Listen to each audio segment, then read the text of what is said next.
What's going on, guys? Dare here with Fantasy Football Advice, coming at you with another top 5 video.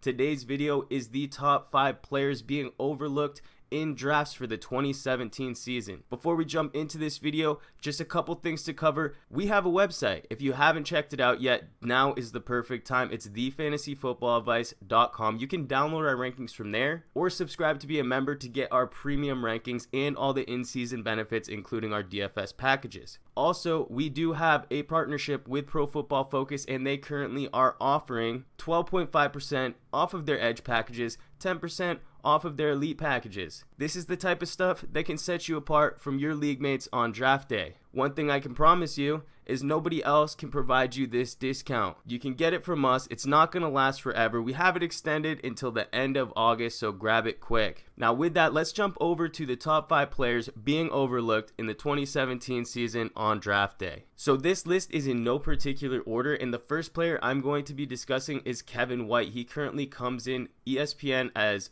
179th overall, wide receiver 65. Fantasy Football Calculator, 148 overall, wide receiver 57. It is a fact, White has been overvalued each of his first 2 seasons. This is truly the first year that you are going to get him at a value. I know that Jay Cutler was his quarterback before when he was being drafted higher, which also contributes to it, as well as his injury history. But you do have to understand, Kevin White is still a first-round talent. He runs a 4.35 40.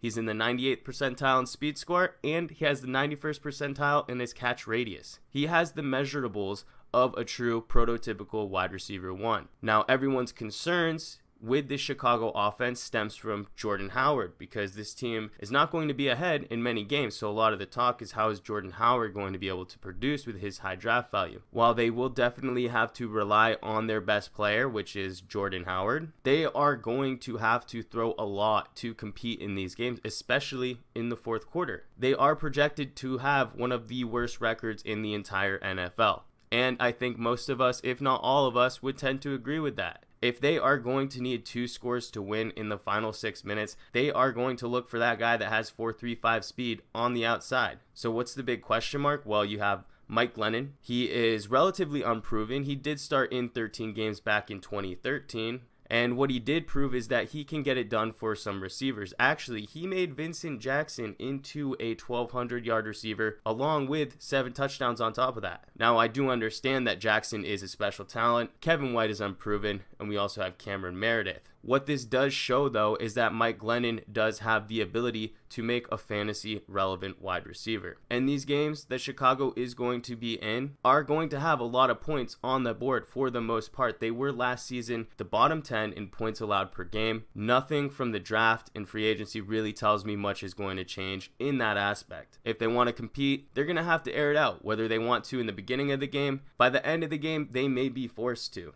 We all know the defenses are going to be focusing on stopping Howard at all costs, which will certainly open up opportunities for these receivers. Meredith really is a good option, but since he did have a relatively good season last year, everyone is on him, and this video is the players being overlooked. Meredith does not come in at the value where Kevin White does. All the reports from training camp are definitely trending towards the right direction for White. He does have a little confidence issue, but the chemistry is being built between him and Glennon. Now, we don't know exactly when Glennon will end up stepping down or Trubisky steps up. But for a pick in this late in the draft, does it really matter? Kevin White, realistically, he doesn't have an NFL body of work to boast on. So essentially, his upside is that of a first-round wide receiver rookie. Whenever there's a new quarterback, sometimes the favorite target changes in the offense, and Kevin White does have that potential. Moving on, the next player we're going to be talking about is one of my favorites on this list, because this guy seriously has not been talked about enough this offseason, and that's Chris Thompson. Chris Thompson is currently ranked 191st in ESPN at RB 54. Fantasy Football Calculator has him a little higher at 175 overall, RB 61. Now keep in mind, with Chris Thompson, this certainly is a PPR play only. But last season, Thompson racked up over 130 total touches. And if you ask me, he was essentially the unsung hero of the Redskins in 2016. One thing that may come to a really big surprise for you guys is that quietly he came in as the 7th most elusive back in the entire league, and also received the 11th most receptions of all qualified backs. He ended up finishing as RB28, and what did that get him? Absolutely no respect. RB54 and RB61. Now Thompson is coming into his 4th year. His targets and attempts have increased in each of the 2 years leading up to this 2017 season. He saw career high in rushing yards, career high in receiving yards, and touchdowns. This is a player who has a defined role in this offense. Now, I will tell you the fact that I am not usually a person to grab a specific third down back, but in this case, for this value, Thompson is very talented. Neither Rob Kelly nor Samaje Perine have been used that much in the passing game throughout their careers, even dating back to college. Thompson definitely fits the bill and plays a role in this offense. He has the best hands on that team, clearly, shown last year by only dropping 3 of 52 catchable balls. If people tell you that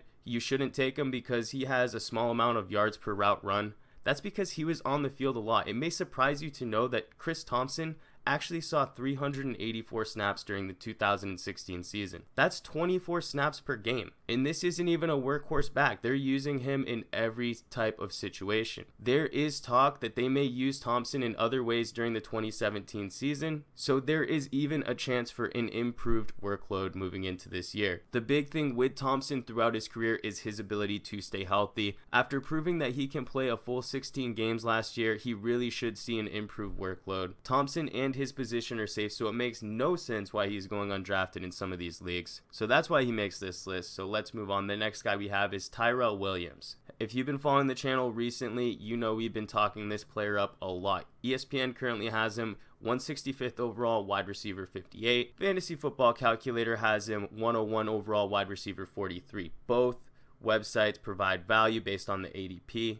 And if you guys aren't drafting Williams as one of your late round wide receivers, you really aren't doing yourself justice. If you guys know me, then you know that I am super high on Martavis Bryant. Unfortunately, Bryant is no longer that 8th round pick that I was getting value from when I was doing mocks months ago. No, now I'm seeing him taken regularly in the back of the 4th. It's very upsetting because I love that player and I can't wait to have him on my team. But if I don't get value from him, I do have to put my feelings aside. But the reason I bring up Bryant is because Tyrell Williams and Martavis have very similar measurables. It may surprise you to know that Bryant is 6'4" to Williams 6'3". Bryant posts a 4.4 240 to Williams 4.48. Now I do know Bryant did have an unofficial 40 in the 4.3s, but what he was clocked at was a 4.42, and both are also in the 80th plus percentile in all other measurable categories. So as you can see, these are the type of physical freaks that you want on your team. Talent and raw ability does shine through in most cases if you have a smart player. Tyrell can really be that guy. He stepped up big last year, and now that Keenan Allen is back, he is being totally overlooked this year. It really just doesn't make sense either. So the main difference between Bryant and Tyrell Williams on the field slightly is the amount of capable receivers that the Chargers have. But we do all know Keenan Allen carries one of the largest, if not the largest, injury risk. And that means that target share for Tyrell, if Keenan Allen goes down, can instantly get a big boost at any point in the season. We saw that happen last season in the first half of the first game. And I know there is spots during this season where the Chargers have a tough passing schedule. That may scare some fantasy owners away, but it really doesn't scare me. A lot of these teams that they play have very strong cornerbacks that cover the number 1 wide receiver very well. One thing to know, that number 1 wide receiver coverage is going to go to Keenan Allen. So it's basically a win-win. When Allen's on the field, Tyrell should have some opportunities. If Allen's out of the field, the quality of targets may not be as high, but the production from the amount of targets should make up for any of that difference. Basically, Tyrell should have prime opportunity. Now, I'm not saying this is a complete slam dunk. Even after a really strong 2016 season, there are areas that Tyrell really does need to work on. He had one of the highest drop rates in the entire NFL. His inexperience really showed when he dropped 9 of 78 catchable balls, which is good for 4th most of all qualified wide receivers. Now, that drop rate does show opportunity, because could you imagine if 10% of his production came on top of what he did last year? That's if he cleans up his drop rate to some of the higher level athletes in the NFL right now. Could you imagine an increase of 10% of his production on top of what he did last year? That is potentially what he can do if he works on his hands in the offseason and cleans up his catch rate. So as for now, while Keenan Allen is healthy, and when you draft him, you're really drafting him as no more than a flex play, but I still feel like this gives you opportunity to get value based on his ADP. So many in the community are currently disregarding him this year, so take full advantage of it and grab yourself some shares of Tyrell Williams. Now the next player we have to talk about is Jacquizz Rodgers coming out of Tampa Bay. ESPN has him 167th overall, running back 51. Fantasy Football Calculator has him 113th overall, RB 44. Now one thing I can say is that I know Rodgers certainly is no spring chicken, and he is by no way a gifted athlete, nor does he have the prototypical size of an NFL rusher. He's really coming in at 5'6", 196 pounds. There will always be questions on what Jacquizz Rodgers' role should be in the backfield coming in at that size. He is, however, revitalizing his career out front of our eyes after succeeding where others could not last year in the Buccaneers backfield. It makes you have to raise an eyebrow or two and wonder what his future may hold for the 2017 season. Believe it or not, Sims and Martin were unable to even crack 3 yards per carry on the ground, and both managed to get injured in the process. Now, I'm not saying it's completely to their own fault, because the Buccaneers truly were in the bottom of the league in yards before contact. They weren't given a huge opportunity to make plays. They were being hit before even breaking through holes in the line. Now, the difference is when Jacquizz Rodgers stepped in, he really got it done. He was averaging 4.3 yards per carry on the season. And I can tell you one thing, that if you were a Martin owner last year, nothing probably pissed you off more than watching Jacquizz Rodgers post solid performances in each of his starts. Then you were probably even more upset when Martin did come back and just completely sucked. And in fact, Rodgers, while he was the starter, he actually averaged 14.94 fantasy points per game in a PPR format, which actually would have been good for a back-end RB1 finish. So let's dive into some of the questions around Rodgers. Well, will he be as productive as he was last year? Will the opportunity share be there with 3 other capable backs? One thing is for sure right now that we know is that he will lead the team in the first 3 weeks of the season. Jeremy McNichols is not much of a threat to Jacquizz as he is a threat to Charles Sims. They have the exact same skill set. Rodgers' role in this offense is supposed to be more of a balance with Doug Martin as the 3-down back type of role. So mainly they're going to be competing against each other, that being Doug Martin and Jacquizz Rodgers, and then Jeremy McNichols and Charles Sims will try to compete for that passing down work. What's kind of contrary to belief is that most people think of Jacquizz as a first and second down back based off of his production from last year, but historically, Rodgers throughout his career has had 2 receiving yards for every 3 rushing yards. In Atlanta, he even had a season where he had 52 receptions, and he has never utilized too much on the ground. Last season was actually the most amount of carries he had ever received in his entire career. And I think most of it should be chopped up based on his size. You know, he's 5'6", well under 200 pounds. You can't be a first and second down back for very long without getting injured at that size. But with all that being said, I still think Rodgers is definitely under the radar. There is a chance that he unseats Doug Martin and regains this role. We all know how injury prone Doug Martin is, and he has that off-field trouble. All the hype going into Jacquizz coming out of the training camp is there, but it's also there for Doug Martin too. So to sum it up, what you know you're going to get from him is solid production out of the first few weeks at a minimum, and the upside of potentially landing a starting running back in the double-digit rounds makes him a super viable target. He is good for both standard and PPR. I would consider him, if I had to summarize him, as a high ceiling, low floor with some injury risk, but he's definitely going under the radar and should be in consideration for you when looking for a late round running back. Now, the last player we have to speak about is definitely one who has surpassed expectations for many years, never gets the credit he deserves, and that's Eric Decker. ESPN has him at 103 overall, wide receiver 42. Fantasy Football Calculator has him 89th overall, wide receiver 38. I'm not sure why, but his ADP is actually higher in PPR than it is in standard, which really doesn't make sense to me because throughout his career, Decker has been a much better standard play than a PPR play. But either way,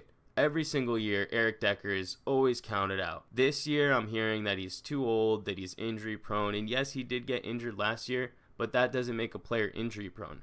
He's only 30 years old. For a receiver, he still has maybe a year or 2 left in the tank. And then you throw in the factor that he's changed teams. Well, Decker's done it before, and he still retained his value from team to team. This is not his first rodeo. Decker has consistently been a wide receiver 2 for years, even on a terrible team like the Jets. If you go back and take a look at his average, he's averaged nearly 1,100 receiving yards and 10 touchdowns in each of the 4 seasons, excluding his 2016 season where he was injured in the first 2 weeks. Throughout that 4-year span, he also averaged 8 targets per game. And when you do dive into that 2016 season, which everyone kind of throws out as a loss, in his first 2 games, he combined for 163 total yards and 2 touchdowns. Now, come on, that is an extreme production out of him, and that's the kind of production you could have expected throughout the whole season.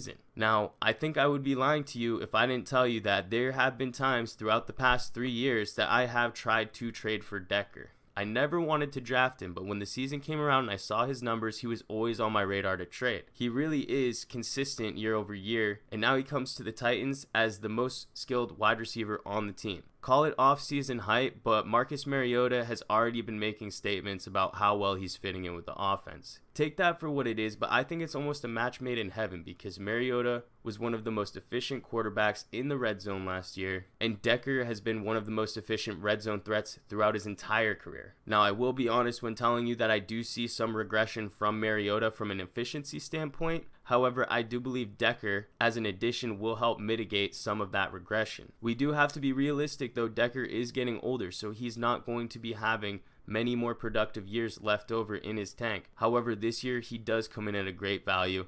Utilize recency bias on this one. Take Decker for what he was for the past 4 years and not what he was as an injured player last year. Realistically, a low ball projection for Decker is something like 64 receptions for 840 yards and 7 touchdowns. That is easily good enough for a wide receiver 3 finish. However, he provides much more upside than that in the TD department and could even push for 1K yards. The only thing really holding him back would be the fact that the Titans run the fewest passing plays in the entire NFL, but he is definitely one of the safer floor players that you can get in the later rounds. If you find yourself with some risky wide receivers like Keenan Allen or Allen Robinson, Eric Decker could definitely be a strong candidate to target late in drafts for you as a safe floor player. Now keep in mind, he does get a bump up in standard, but he still holds his value in PPR. Alright everybody, that's going to do it for today's top 5 video on top 5 players that are overlooked for the 2017 season. If you like this video, please subscribe, and you know what, hit that thumbs up button. We'd really appreciate it.